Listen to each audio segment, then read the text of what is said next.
Hello there, my name is Alex Murphy, and today I'm going to talk about chenille yarn. Because I'm a Doctor Who scarf knitter, and the Season 18 scarf is made out of chenille yarn, I want to give some helpful hints as to how to create the best Season 18 scarf that you can on your first try, even if you've never worked with chenille before.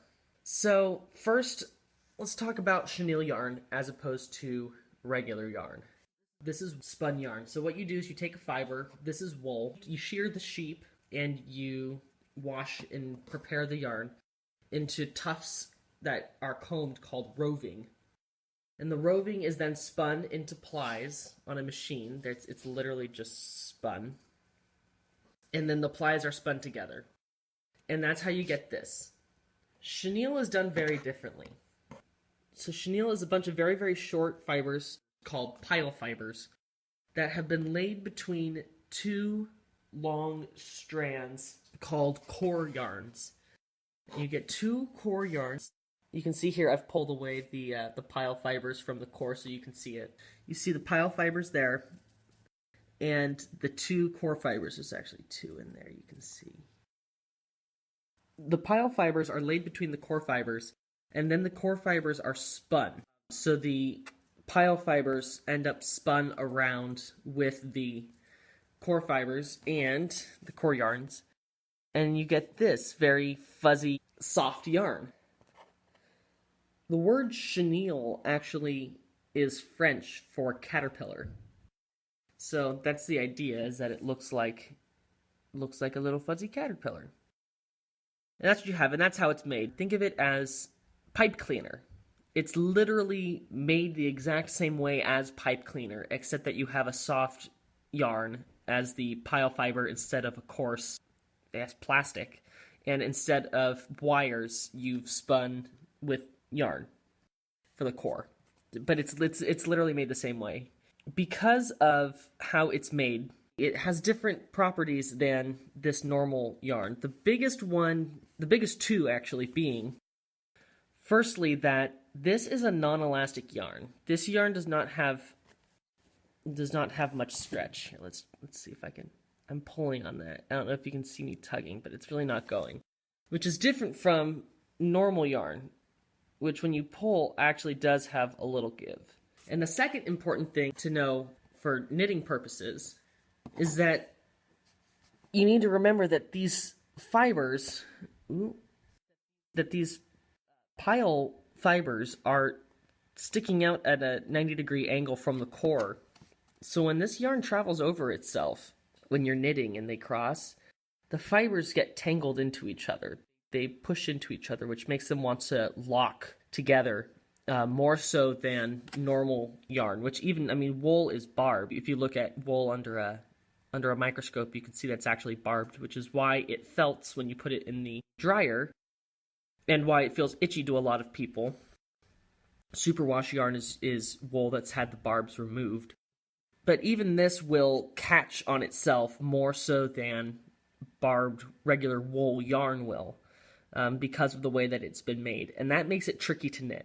Also, because you have a non-elastic fiber here, you'll notice that chenille is very fragile. Here we go. I'm just going to do a quick wrap. And that's all it took. It just pops right out. So you want to be careful. On the other hand, wool takes quite a bit more effort. This, if you tug on it too hard, it will snap. Which makes it kind of nice because you don't have to carry a pair of scissors around when you're done with a color block and you want to cut. You can just snap it with your fingers, but you do want to be careful not to pull too tight for risk of hurting your yarn. So for the purposes of this tutorial, I will be working with Lion Brand suede, which, contrary to popular belief, is in fact a chenille yarn. I have pulled away the pile fibers from the core fibers. You can see the core fibers there. They're black, it looks like. The pile fibers are just very, very fluffy. I think they're in acrylic. I'm not entirely certain. If you are getting my chenille yarn run, this is what you're getting. This is 100% acrylic.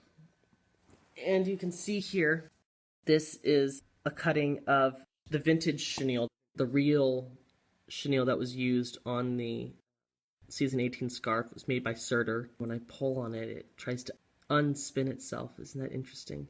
But for the purposes of this demonstration, I will be using Lion Brand suede because I have a lot of it and it's not precious like the Sirdar chenille is.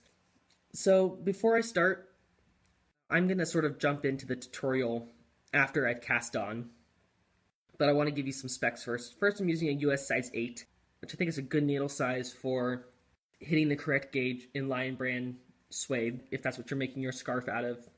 You might even want to go up to a US 9 if you're a tighter knitter, but 8's a good one. I'm going to be using a cast-on method called the Norwegian cast-on, also known as the German twisted cast-on, which is very similar to the long tail cast-on that you probably do, except that you need a slightly longer tail because you add an extra twist in it, which makes the whole thing very stretchy, which I highly recommend because chenille is non-elastic. I tend to cast on and cast off very tightly anyways, which can be problematic even for normal wool. But it's especially problematic with chenille, and I don't bother casting on with chenille in any other way other than German twisted. So that's what I'll be doing, and I'm just going to cast on like 20 or so stitches for the sake of demonstration. So you'll see here that I have knitted a cast on, and I've knitted a couple of rows here. Chenille yarn catches on itself very easily. So when you're knitting, it doesn't like to distribute the tension evenly throughout the stitches the way that you normally would get with plain wool. So if you have a really loose stitch and then a really tight stitch next to it, your yarn is not going to naturally want to move that tension from the loose stitch to the tight stitch and even them out the way that it typically does with normal yarn. So you need to make sure when you're knitting that you are giving each stitch a similar tension and that you're allowing the yarn to flow through the stitches. And let me show you how I like to do that. One of the things that I'm going to say that you should do is slip the edges of your stitches. Because the chenille yarn doesn't like to distribute its tension throughout the stitches, if you don't slip the stitches, if you knit even the end stitches, you get a lot of extra yarn bulk over here that does not even itself out, and it becomes very, very floppy. I would highly recommend doing this for a neat stitch. This is slipped knitwise so that it still has the effect of being knitted all the way through instead of a slip, but you still have the tightness and neatness of a slipped edge.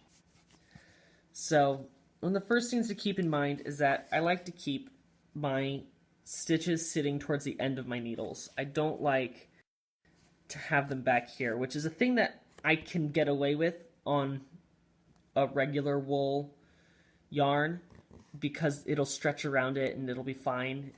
But with the chenille, you really want to get as much control over each stitch as possible, so I like to keep it towards the end of my needle.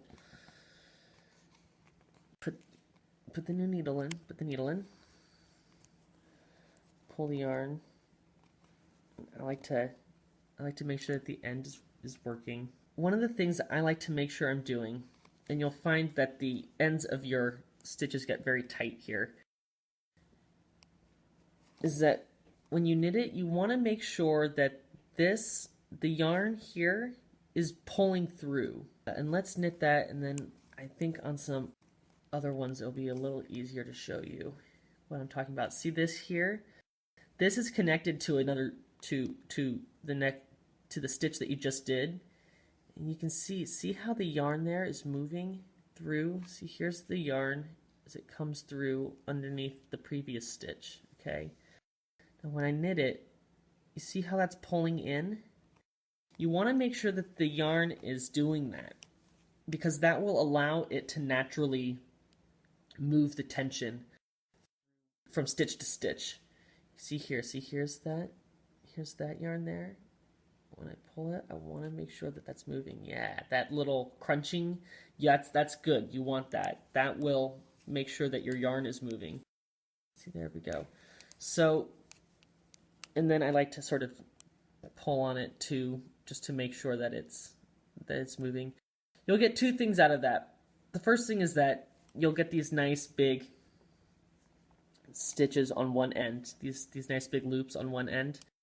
And then on the other end, you'll get these very tight, little ones, which is actually, if you see, here's the upper loop, and then the under loop is very tight. And that is actually a feature on the season 18 scarf, so that's how the original guy knitted it as well. And it's probably just a feature of knitting chenille well. It's probably the way that you're supposed to do it. I've just learned by trial and error. But you see, if you don't let that move, then it'll catch. And what chenille yarn has the tendency to do is to shed the pile fibers here, so that you'll end up with a bare core yarn, and that will definitely catch it in, and that will definitely keep the tension from distributing throughout the stitches. So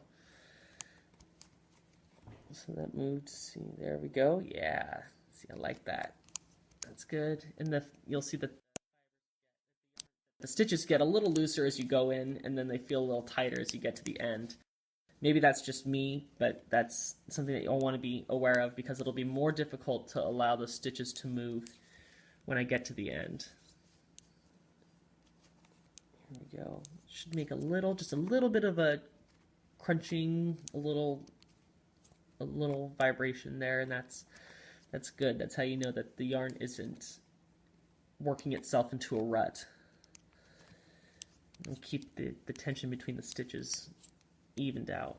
And that'll be more difficult here as we get in here. See, that doesn't really want to go the way the other ones do. I have to force that with my needle. Yeah. And then this one is slipped. All right. So there, and I've done another row.